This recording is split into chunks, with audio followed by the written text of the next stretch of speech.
This is going to be a gameplay video of Axis and Allies D-Day. This game has seen a lot of use. Box is a bit worn.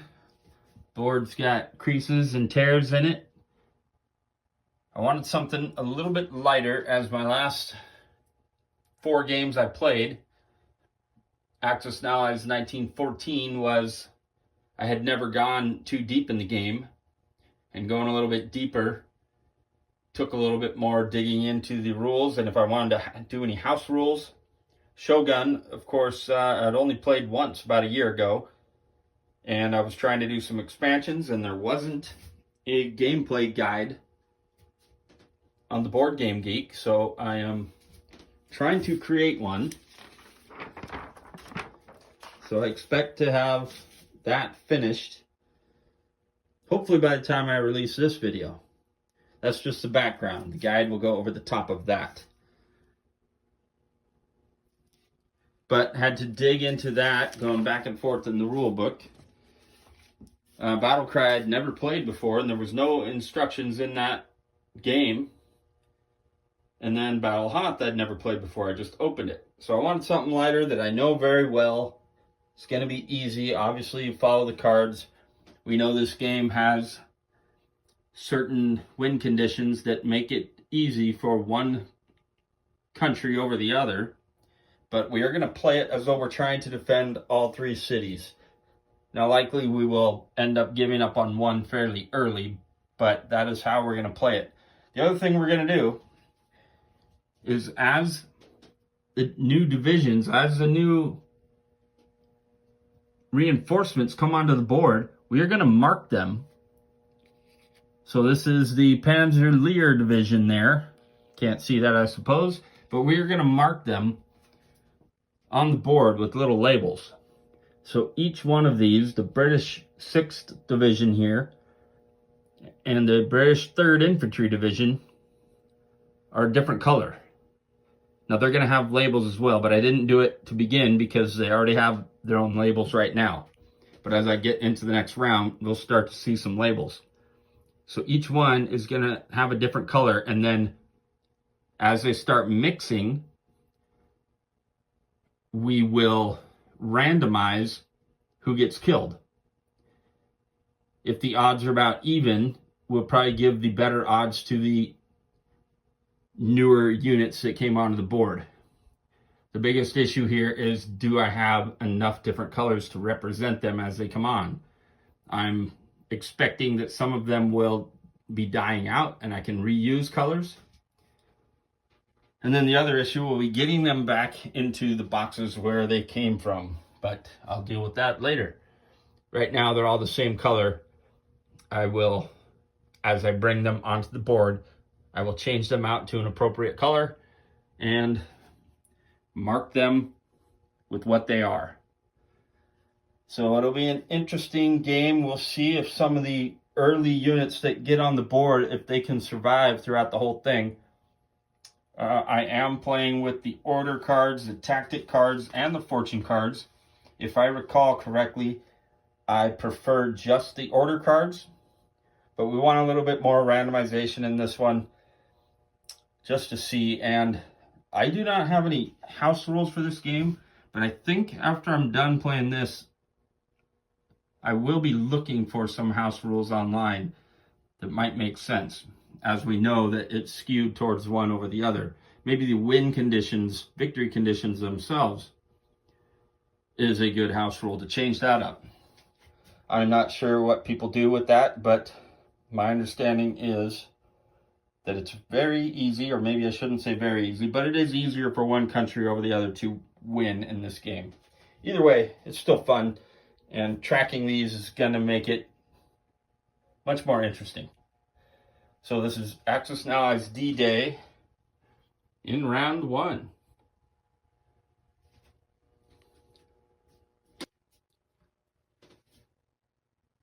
Okay, here we are at the end of round 1. We are on Fighter's Return, and I'm holding here before we officially end the round, just so we can see where the fighters are, and I chose to put them double up in the center to keep the Germans from getting to St. Lo or bringing their reinforcements in close, and create a hole in the middle. So they had already had anti-aircraft over here, and so we didn't fly any planes in there. And while we did have a fighter there, they had to land their units somewhere, reinforcement-wise. So the Germans decided to come in over here. And you can see the Panzer Lehr Division are all gray units. 77th Infantry Division is a completely different unit. The base ones that I was using were black units.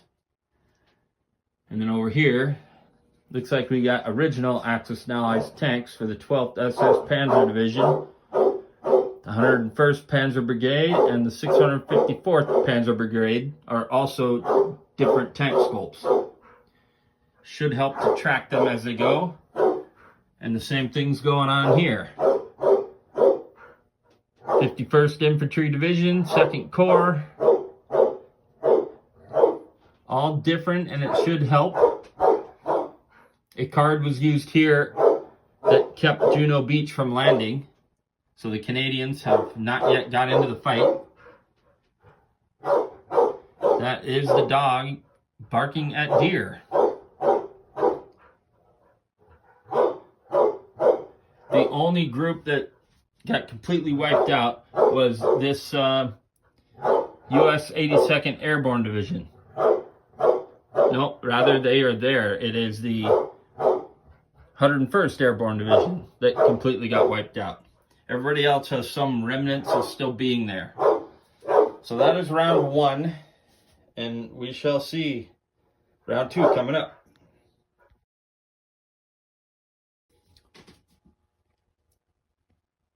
Here we are in turn 2. The Axis have control of 2 cities,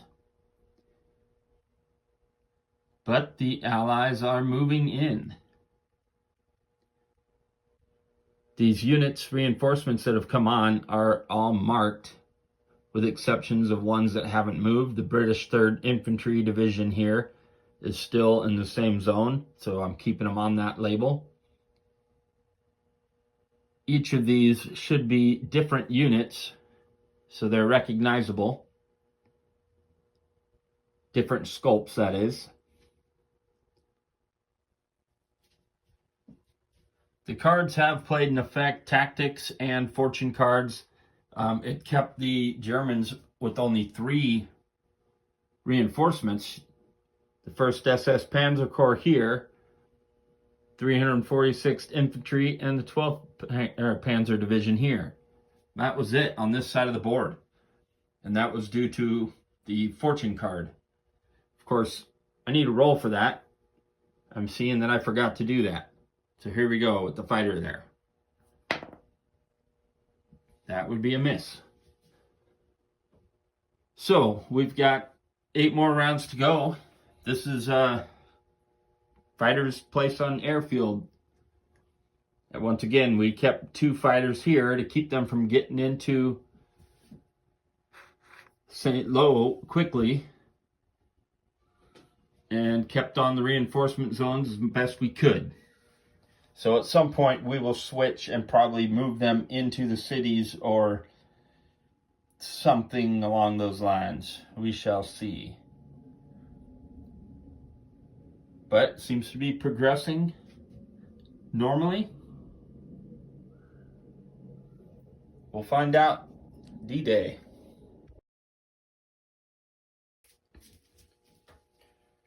Once again, the end of round 3, I'm on placed fighters on airfield. And I did have fighters in St. Lo that they moved in. Nothing got hit. Again, blocking entry points where the reinforcements would go. I'm thinking as the Allies, I might have to just start putting the fighters in zones where the anti-aircraft are, maybe try to eliminate. I was thinking somewhere in the second half of the game I would do that, but as it stands, it just feels like this is already going Germany's way. Instead of putting pressure on Kane, the Allies did move 8 units in there, but it was 6 infantry. And through the Allied attack and the German response attacking back, they wiped them all out. So, of course, they will do it again.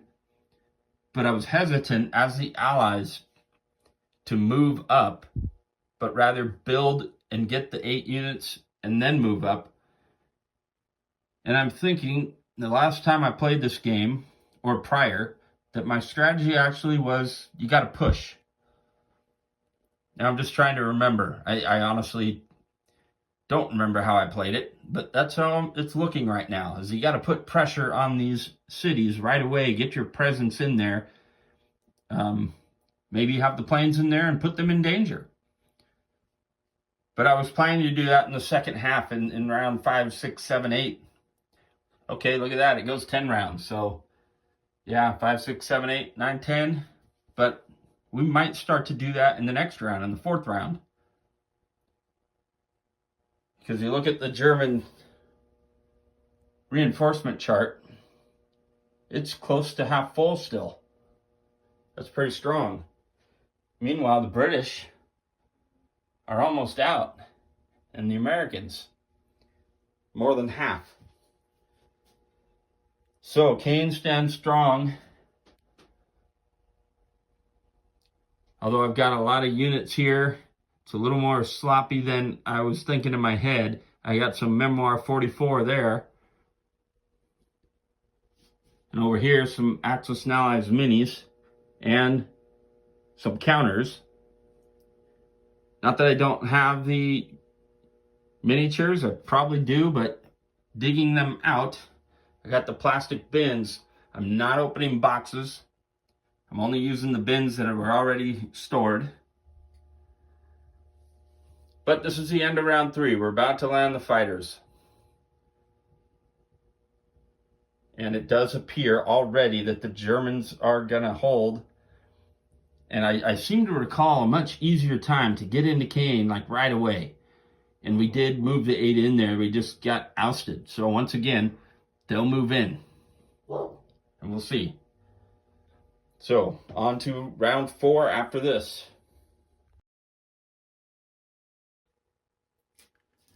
Okay, once again, we are on place fighters on airfield.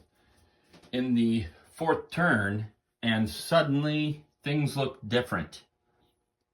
The Germans got a fortune card that only allowed them to move 2 spaces. And we chose to move from this reinforcement zone to here, so that there would be enough units to get into St. Lo on the next turn. And the other space that they moved from was from this zone up to here. Same thing. So they'd be able to get units into Kane. What that allowed is for the Allies, who built up right on the border of St. Lo and right on the border of Kane, they still have units inside Kane, and it looks very possible that they're going to wipe all the Germans out in both of these cities in next round. And of course, there's nothing in Cherbourg. So that was completely unexpected. I thought there'd be a fight for Kane and St. Lo would be defended strongly. Now, the units coming in for the Germans, of course, look pretty strong. However, at that point, the Allies will be able to put their fighters into those cities. So when they move in, and they obviously are going to have to, they're going to have to go through the strafing. Which is kind of what I thought was going to happen, that I would start with the fighters in reinforcement zones and then move them into the city as the game went on. But I thought the Germans would have a better foothold here, for sure.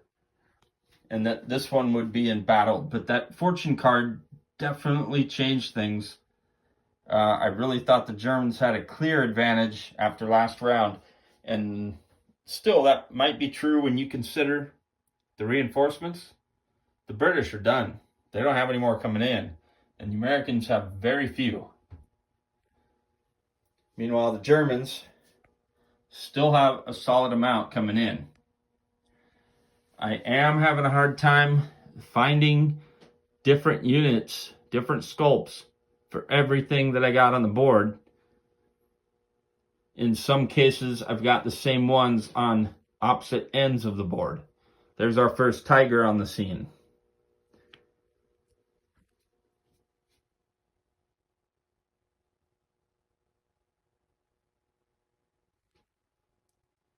So, we will see if the Allies can hold on to St. Lo and Caen for a single round. I believe that means to have control is to be in the city with your units and your opposition has no units at the end of a full turn. So I don't think that's possible, but it's far better than I thought they were going to be just a round ago. So that is round 4. I do have something else that I previously mentioned I've been working on.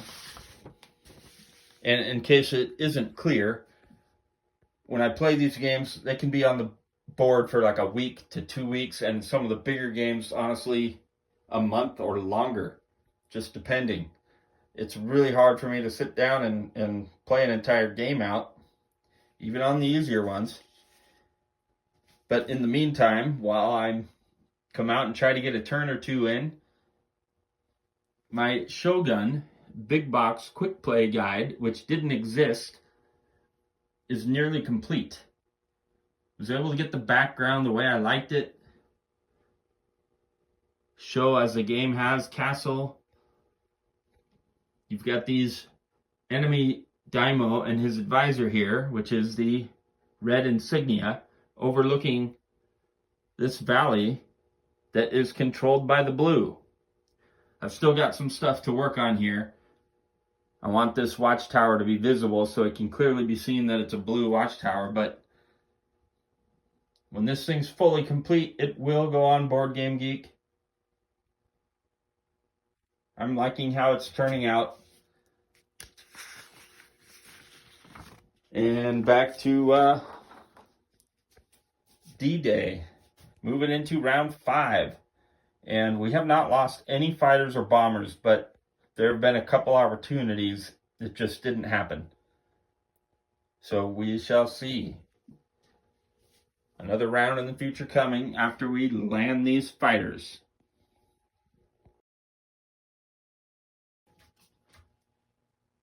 So here at the end of round 5, once again, fighters return.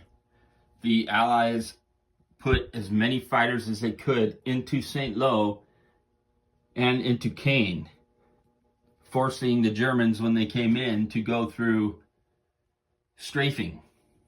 They later used their tactics card to move the fighters back to the reinforcement zones, so forcing the Germans to go through strafing once again. But it wasn't as good of a turn for the Allies as we thought it would be, because when they moved into St. Lo and Caen, with the limited German units that were there, they didn't hit anything. Between the two cities, they got like 2 hits total. So the Germans were able to move in, retaliate, and remain with a solid presence in both of them. Plus, all these markings on the board is just a headache. I think towards the end of the game, when we identify which units, which divisions are still left, that will be interesting, and we will look at it and then look back at the reinforcement board to identify when they came in, and if possible, if any of these beginning in the first phase of landing on the beaches, if any of them are still alive. I doubt it. I think they've already all been wiped out, but there are original German units that have no markings. They were on the board from the beginning. And in fact, it looks possible that Cherbourg is the most difficult city to get, even though I know that's not true. But in this particular game, they're blocked here. There's more here blocking them. Maybe these tanks are going to have to go north after Cherbourg. But we are approximately halfway through. It still looks Germans are in the advantage. There's only one U.S. unit left to come on for reinforcements, and a handful of Germans. So that's it through 5 rounds, and we'll see how it goes.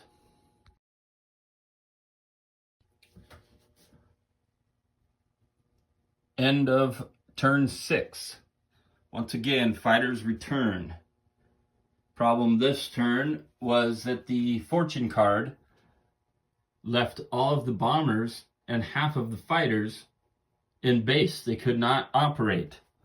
So we were working on 4 fighters only, and we tried to use them to restrict some movement in the middle of the map, which didn't do anything here. Nobody moved in. It did have an effect in these other 2 spots and hit a couple units, but nothing significant. The Allies were completely wiped out up here, which means these tanks have no choice but to move through. And while we've been putting fighters in zones with 1 anti-aircraft, besides the 1 turn when we were in St. Lo and Caen and put a bunch in each, there were no anti-aircraft in those zones at the time. Well, now it seems we're going to have to put everything we can in the cities, and or some to support these tanks as they go around, because there's enough units touching that zone that they could wipe in and wipe out the tanks. We need some help on the dice, and the fighters that go there to protect the tanks are needed in the cities. So it really looks bleak for the Allies. All reinforcements are on the board. Everything is on the board. And the Germans look like they have total control. I seem to recall that later in the game is when you get more aggressive and more risky with your fighters. And that may be true, but it still appears that maybe it's too late, that I waited too long. And I think I started in the end of the 4th round before I started putting them in zones with 1 anti-aircraft. But now there's 4 in this zone. But if we don't put them in there, there is no way they have a chance to control this zone, if they have a chance at all. The bombers throughout this game have been fairly worthless. When they do try to get a hit, they miss. And then there was a tactics card for missing that eliminated their own unit. So we will be moving into the 7th round. We'll see how that goes. Place fighters on the airfield.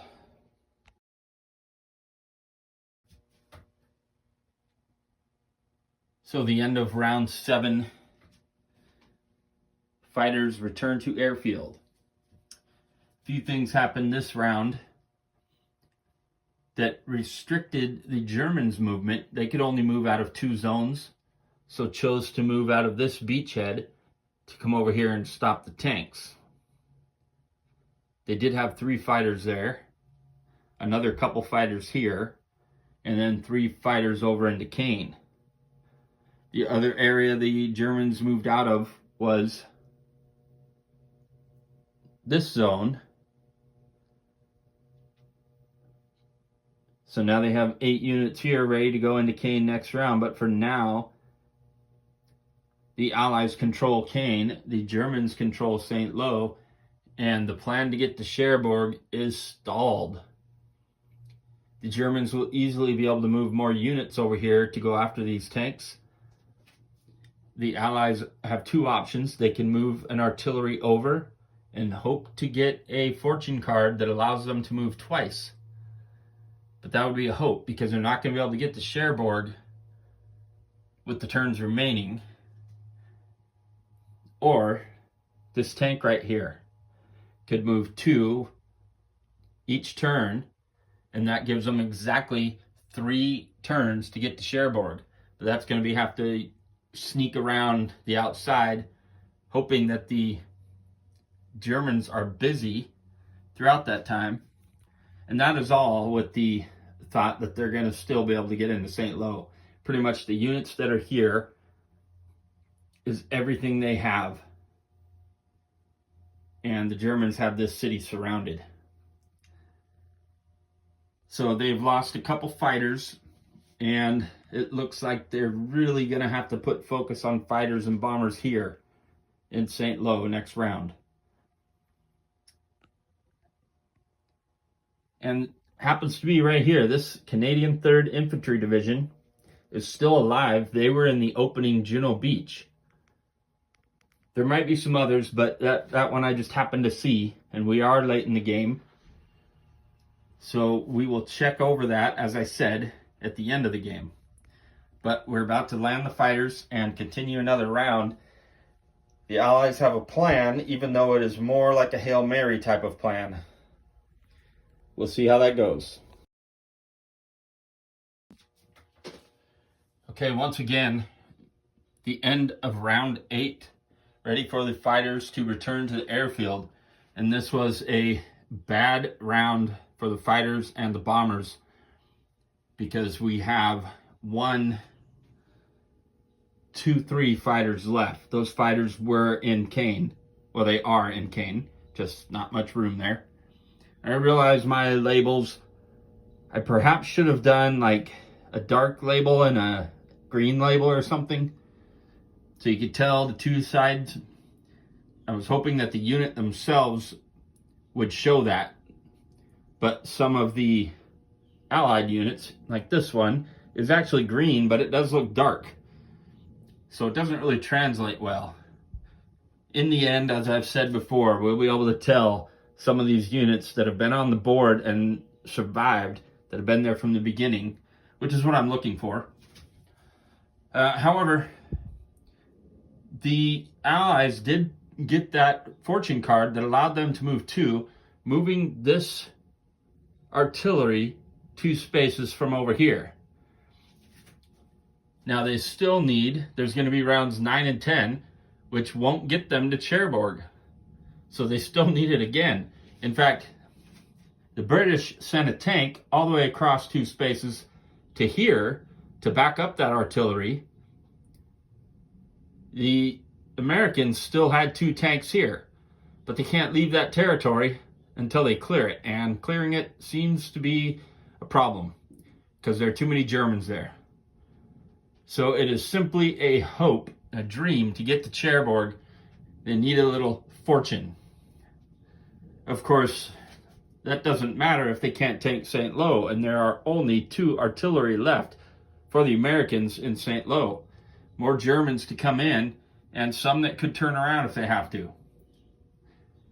There's only 2 turns left, and these units that are down here are going to have to come into St. Lo, meaning Caen is on its own.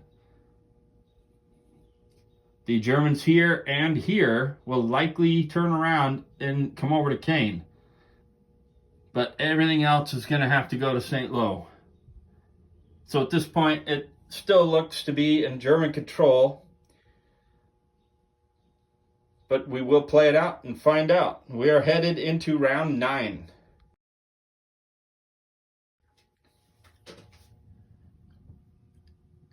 End of round 9. In round 9, we are about to return fighters, and there is 1 fighter left. So this British fighter is all that is left. The British bomber was gone, but they had a fortune card return a bomber. So really struggling with the Air Force. Over here in Caen, hard to say if we can hold position. The 51st Infantry Division is the longest lasting unit for the Allies. Over here on the reinforcements chart, they were in the 2nd wave. And that is the longest lasting. The Canadians that were still there, that were from Juno Beach, they got eliminated this last round, the last of them. The American here in the 2nd Infantry Division is also kind of from that second wave here. But it looks like the British 51st entered the game a little bit sooner. I will look at the German reinforcements in a moment after we play one more round. This 3rd Armored Division here was trying to slowly make its way up. It needs a fortune card to get into Cherbourg. The tank that cleared the space over here moved up, attacked, missed, and in fact lost. The artillery hit it. So if the Americans can get the fortune card, they can move 2 spaces into Cherbourg. And the Germans are chasing, but the only armor they had went north and missed and died. All that being said, St. Lo has 8 German units in it. The only American here is surrounded, so he's not going anywhere. And then there are 3 British that also was a fortune card, or maybe that was a tactic card that allowed 3 more units to enter the beach. So there's no designation for them, but should the fortune card hit, then they can slide in here too. But that's a lot of luck needed, and with 2 bombers and a fighter, the help just isn't going to be enough. But we're going to play this last round because you need extra fighters, bombers here, you need them here, need them everywhere. So that is it. The end of round 9. We are moving into round 10.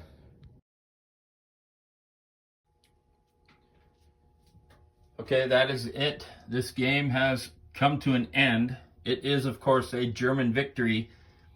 The last remaining Allied unit, the 3rd Armored Division Artillery here, was 1 space from Cherbourg. But that is all for naught, because St. Lo is comfortably under German control, as is Caen. There are no Allied units anywhere else on the board.